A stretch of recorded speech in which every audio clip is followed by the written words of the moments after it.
One of the most requested subjects in the rooms are sales and dating / seduction advice. So what I've done a couple months ago, this came up for the first time, and I decided to selflessly sacrifice for you guys, make a dating site profile, because I suspected there was a significant overlap. Like you could use the knowledge that you've gained in talking to people, dealing with people, managing conflict, building rapport, all those things. They should be, sort of equivalent in the dating scene. So I started trying it out. Turns out I was absolutely right.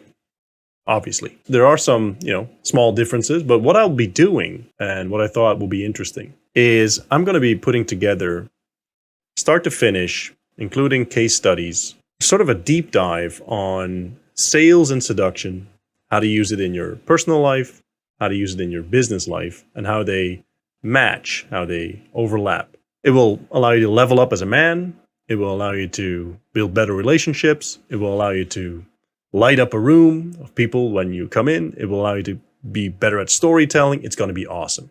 So let's get into the first lesson. We need to talk about abundance mentality. Whether it's prospecting, whether it's sales, whether it's dating, you have to understand if you're into girls, new girls are becoming 18 every single day. There are new girls traveling into your city, traveling out of your city, into your country. There's an unlimited supply. Prospects, same thing. Thousands, tens of thousands, hundreds of thousands, millions of businesses are opening every year, month, week.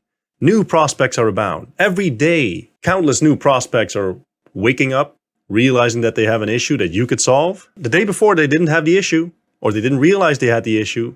Now they suddenly wake up, they have the issue. Now they're a prospect, all of a sudden, like this. And this happens all the time. The nice thing about that is that it sort of alleviates all of the stress from you having a sales call, you going on a date, you having a conversation, because it doesn't really matter. Like, of course you want it to work. Of course you want it to work out. Of course you're moving towards a net result. But if you don't get there, if this is not the right prospect, the right person at the right time, there's an unlimited amount of them. It doesn't matter. The main thing that breaks people, that sabotages them, that repulses someone that's talking to you, is you coming from this scarcity mindset, this almost like creepy thing where I need this to work. I must succeed. I can't fail. Bro, relax. There's an unlimited amount. Like put in the rock meme, like it doesn't matter. That's the mindset. And that makes you able to be much more relaxed if it's clear to the person that you're talking to that you're there to either in sales help out, see if there's a match, if you're there to have fun. Like it depends on the setting, right? There's business settings and there's personal settings.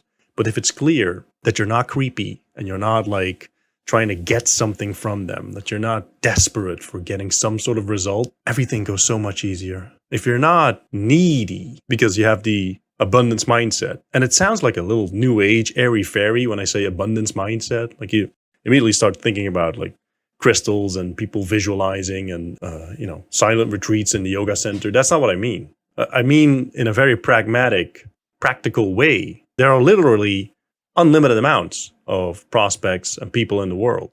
Sure, you're going to have high pressure situations. Sure, like if you're pitching the president or your local like mob boss or something, yeah, that's going to be high pressure. But you're not in that situation, are you? You're just talking to a dude or a girl, and there are endless amounts of them. So relax. If this doesn't work out, something else will come along. No one hits it out of the park every single time. I tell the story a lot. When I started in sales, I think I went 36-0 in an industry where you were supposed to close like 1 out of 3. If you were bad, 1 out of 4. I did 0 and 36.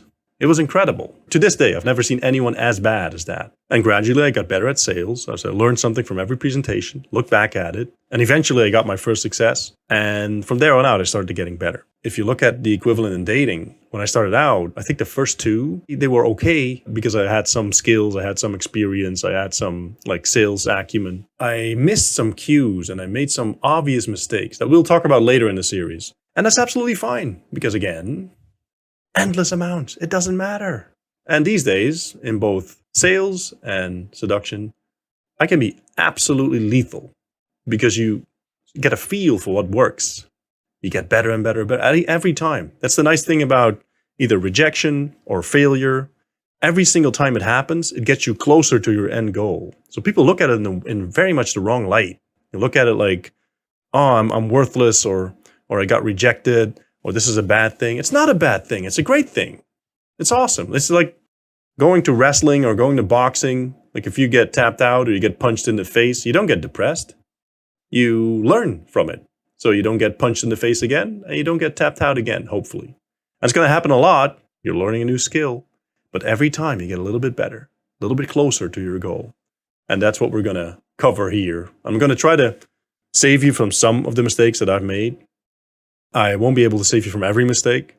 But what will be most helpful is me going over the actual conversations I've been having, me showing you the actual conversations that have been going on.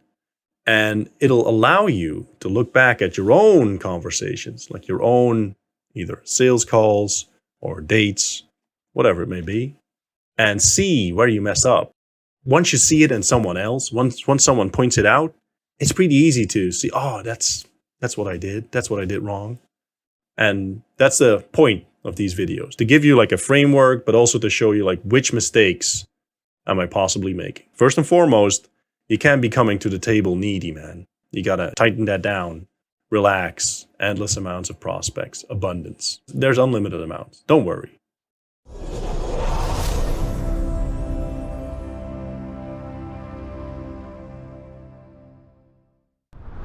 All right, let's talk about something that is absolutely crucial, vital when it comes to sales, seduction, every sort of social situation. People get this wrong all the time. And if you do, you're sort of shooting yourself in the foot. You're starting off the whole match when you're way behind in score. When you're dealing with people, the energy you bring to the table, your presence, is probably even more important than whatever you're saying.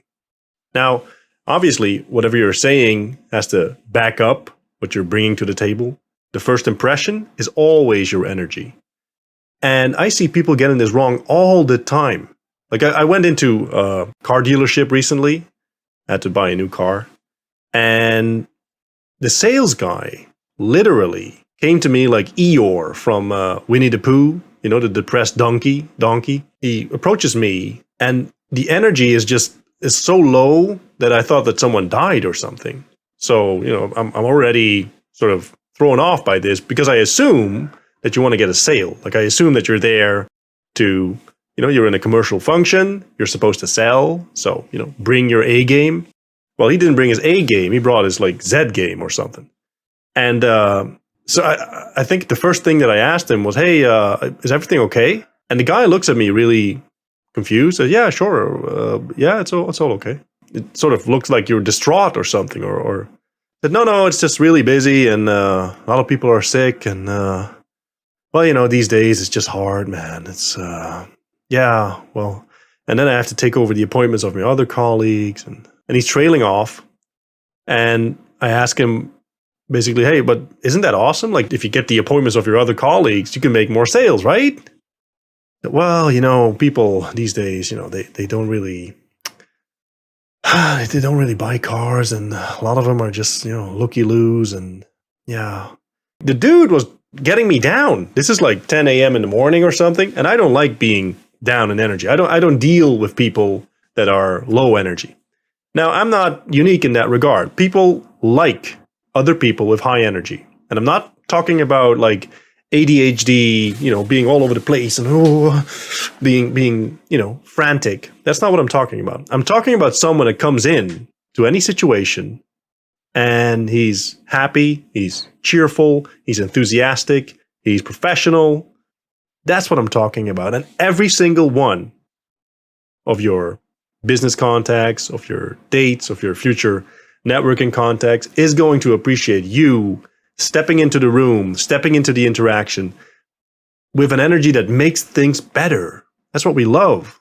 No matter who you meet, chances are enormous that everyone that they meet every situation that they're in, every interaction that they have is boring. Life is boring for a lot of people. They don't meet many interesting, fired up, motivated guys that are about it. In these situations, I want you to put yourself in a state. Being social, being sociable, that's a state of being.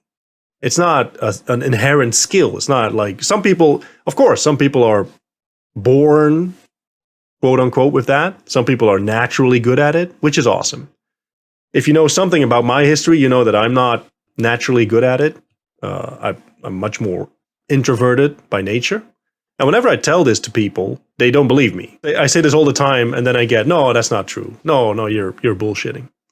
I'm not bullshitting. It's true. But I've gotten really good at getting into the state necessary to socialize with people. Got a question recently. Someone asked me, Arno, do you ever get like nervous when you're talking to a girl? When I'm talking to people? I'm just having fun. I'm enjoying myself. I'm getting the most out of the situation. And the main thing that I do is just bantering and building rapport with someone. And it doesn't really matter what's between their legs. Like, whatever sex they are, that's absolutely fine. For me, being sociable is a state that you put yourself in. What you're trying to do is you're trying to actually connect to people. The question about being nervous if you're talking to girls, I got the same question a day ago, actually. But then the question was, when I'm talking to rich people, I get nervous. How do I deal with that? It's the exact same question. It shouldn't matter how beautiful someone is, how rich someone is, how influential someone is. That shouldn't really matter to your demeanor, to your energy that you bring to the interaction. Because whatever you're bringing to the table should be enough and should be the same for everyone that you meet. Now, obviously, let's say you meet an extremely famous person. Let's say you meet a very high-ranking business guy, networking contact that you're really excited about. Let's say you meet a beautiful, exquisite woman. Now, I understand that's going to sort of influence your behavior. I understand that. I'm not saying everyone is the same. Just go for it. But what I can tell you, because I've been in both sides of this situation, well, except for the beautiful woman. I've never been a beautiful woman, but all the other stuff, I've been in both sides of the equation, where being like the guy coming up and trying to get in touch with someone that can further my career and further my network. And I've also been on the other side. So being the guy that someone looks up to or that is important to someone. You have to remember that these people are human beings. They get up in the morning the same way that you get up in the morning. They go to the bathroom as well. They sweat, they bleed, they cry. That's all the same. So coming into the interaction, obviously you're going to have a certain modicum of respect. You're going to handle yourself well. But the energy I want you to bring is that of someone that enjoys the interaction, that is looking forward to talking to someone, that actually listens to the person at the other side of the table. It should be about you enjoying yourself and you enjoying the moment, being in touch with other people. So how you posture yourself, that's slightly different when you're talking about social situations, networking, sales, seduction. Let me start at the end. If it's about seduction, the way I handle it is I'm very playful. At dates, I'm not very serious at all. You amp up the non-seriousness of the situation because, again, most lives are boring. Most people are bored out of their brain. And now you're in a social situation. You want to enjoy yourself on a date, or you're meeting with some guys in a social setting. Now you want to crank it up, the fun factor, and you want to have fun. You want to enjoy yourself. You want to break through the boring stuff. Lighthearted. That's the way to put it. One of my dates recently said, I'm used to calling things funny, but she said, well, it's not really funny. You're being lighthearted. You're not taking things so seriously, which is a beautiful way to put it. When we're talking about sales and business, it's got to be more professional. But when I say that, people sort of sometimes take it the wrong way, where they assume that professional is stiff, very formal. That's not what I'm talking about. You're not going to obviously crack sex jokes at your first sales call, at least in the beginning. The setting, you need to come in with the energy that you're enjoying yourself and you're looking forward to this. You're looking forward to meeting that person. If it's a professional thing, obviously keep it professional, but the energy you bring to the table should be very, very, very similar to whatever social situation there is.